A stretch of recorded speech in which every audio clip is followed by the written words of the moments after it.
Hey, what's going on, everybody? Welcome back. All right, so I got a feeling I'm going to ruffle some feathers with this one today, but if a few of you get something out of this, then it's definitely worth it. So today I want to talk about the quote unquote nice guy. And what I mean by this is the guy that, all the girls go, oh, he's so sweet, but, none of them will fucking date him. He's in every friend group, he's polite, he's accommodating, he says yes to everything, he's probably your designated driver on the weekend. Maybe he's covering extra shifts at a job he doesn't even like. He's always there for everyone, but somehow no one's ever there for him. Other dudes will call him like, oh, a solid guy, but he's never their first call. He's a support character in his own life, and he's invisible until somebody else needs something from him. Girls always go, oh, you'll make somebody such a great husband someday. But that day never comes. Not for him. And deep down, he's probably angry. And he doesn't show it because he's got this script where like, oh, you're just supposed to be a nice guy. Nice guys don't get mad. Now, here's the thing, man. I get it. If this is you, I'm not knocking you. I got mad empathy for you. And that's because I used to be this. That's why I'm so like passionate about it. I was younger. I was like 15, 16 years old. But I was just following a script that society had laid out for me. Be nice. Be respectful. Don't cause trouble. Put others first. I did all that. And I gotta be honest with you, it didn't really work for me. I didn't get the results I wanted. I didn't get the respect I wanted. And I had no real life to call my own. Okay? I started looking around, and I saw dudes older than me, dudes in their 20s, dudes in their 30s, living the same way, and they were still stuck, still confused, still waiting for some invisible reward that never shows up. Eventually, I imagine this kind of lifestyle has to lead to being very frustrated and very bitter. So I realized, it was time for a new playbook, okay? Because the problem, if this applies to you, the problem isn't you, really. The problem's the script, okay? It teaches you to live for everyone else. And then it shames you for being pissed when it doesn't work. You're kind of being set up for failure. You're frustrated. I think what's really happening is you're probably frustrated because, you're not living completely authentically. In the sense that you're sort of performing, and deep down you know it. So I think the answer here is you kind of got to start running a different play. You got to start flipping the script a little bit. You don't apologize for what you want. I would say maybe start lifting weights. Everyone says that. And it just, lifting weights will make you more assertive. I know everyone says that and it's super annoying, and that's not what this video is about. But just food for thought there. But you need to start walking like someone who is in their own space, if that makes sense. And let me explain it. So when I'm talking about being selfish, I'm not talking about going around just being a jerk to people. It means having a spine. It means saying no without having to make fake excuses. And I feel like that's where most people get stuck. So it's like watch this, okay? So someone might ask you hey man, do you want to go to a baseball game this weekend?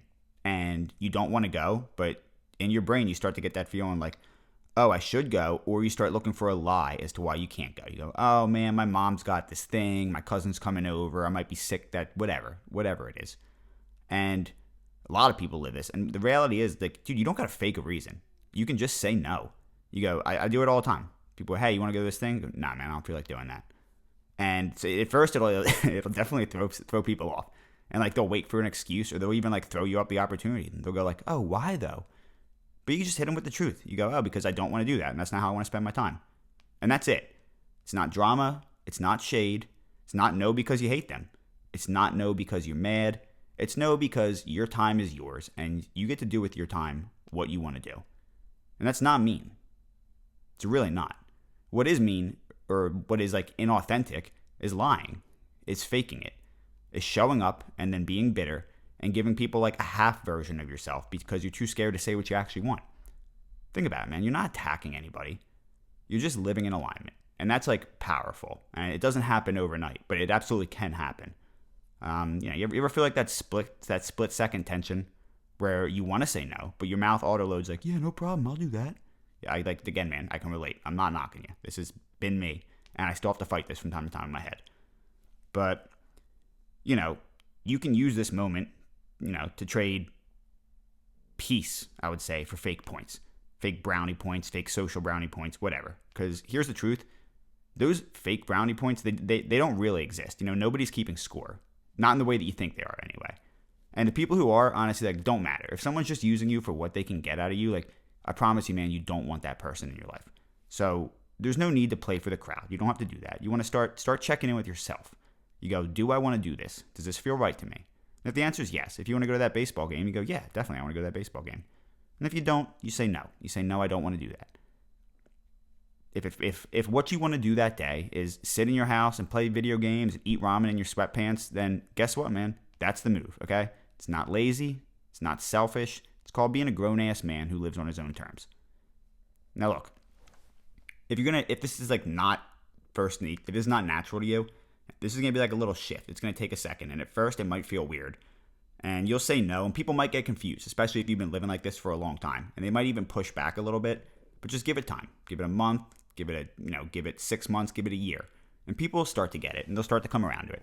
And the ones that don't, kind of like I said before, man, you don't need them in your life anyway. Because here's what will happen if you start doing this. Excuse me. People will learn to actually accept you. The you that you actually are. And they might see the real you for the first time. They'll stop asking for this fake version. They'll stop expecting you to like bend over backwards. And the wild part is, these people are going to start to respect you more. It like feels counterintuitive. It did for me anyway. But I started to command a lot more respect when I just started being honest and authentic with myself and with others. They'll stop pressing you. They'll stop testing you because they know it's not worth it. When someone knows that they can guilt trip you or manipulate you into getting what they want, then they will. So this is not about being like scary or cold. It's just about like you build up a reputation. You've shown people over time that you're going to advocate for yourself. And, now they don't expect you to like do a bunch of bullshit for them anymore. I kind of think that people like almost instinctively take what they can get in life. I don't think that that's evil. It's not to indict anybody. I think it's a human behavior. So if you're the person who never speaks up, then you'll kind of always like fall in that lane. They'll keep asking you, they'll keep pushing you, and they'll keep taking. But once they see you're not going to play that shit, then they stop. Okay, people are pretty simple, man. They go the path of least resistance. And if that path isn't you, then good. Let it be somebody else. You don't got to be that guy. Because you get to this point now where you carve out your own life with your own boundaries, with peace, with mutual respect. And you didn't get it by demanding it. You didn't get it by hollering and screaming. You just got it by living it, being authentic. Now, and then I don't want people to get this like twisted, because we're seeing I think people go the extreme other way online. You see red pill, like Andrew Tate type of content where they go like, oh, kindness is weakness and cruelty is confidence. And that's not the way that I see the world. Okay. That's just pain in a fitted suit. It's fake strength. It's overcompensation. It's the same performance. It's just louder. It's not living authentic. So you don't need to become this. You don't need to become like this cold, angry person. I don't think you should. I don't think that that's good for anybody. But don't lie to yourself. Here's the play. You be honest with yourself, and that looks different for each of you. But that's what makes you you. Not the version that wins points. Not the version that like shows up and keeps score. Just the version who does what they want. So you say no when it's a no. You say yes when it's a yes, and you move with intention, not approval. That's a big thing. And you're going to ruffle some feathers, but eventually you'll look around and you'll realize that you've now built a life that fits for you. And in much more of a real way, your real friends will be there. The girls will be into it, man. Girls like when somebody's living for themselves. Employers like this shit. Everyone likes it. It's just, you're going to start to feel like real confidence. You're going to start to feel more more congruent with the way that you want to live. And things are going to start to change for you in a better way. So, I don't know. Hope some of you got something out of this. Again, this isn't to indict anybody. This isn't to be mean. This certainly isn't to indict any of you. I've been in this position. But, over time, I changed my life and things started changing for me. And I hope you guys have the same experience. That's all I got for you, homies. Peace.